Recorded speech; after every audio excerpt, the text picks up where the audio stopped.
Hi everyone!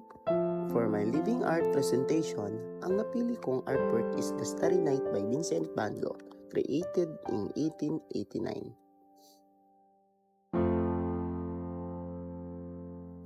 Si Vincent van Gogh ay isang Dutch artist. Pininta niya ito habang nasa isang mental hospital siya sa France. Kahit may pinagdadaanan siya, nagawa niyang gumawa ng isang napakagandang artwork.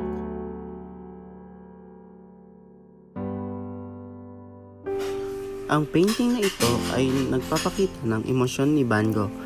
Yung swirling na sky parang sumisimbolo sa kanyang true at feelings.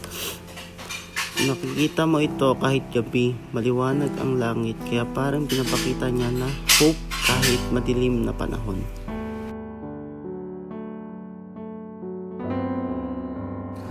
Sa elements of art, una ay color. Gumagamit siya ng bright blues and yellow para maging expressive ang painting. Pangalawa ay line. Makikita ito sa paikot-ikot na galaw ng sky, nagbibigay ng movement. Sa principle of design naman, may emphasis sa sky dahil ito ang pinakamaliwanag at pinaka-eye-catching na part ng painting kumpara sa dark village. Para sa akin, ang artwork na ito ay parehong calm at emotional.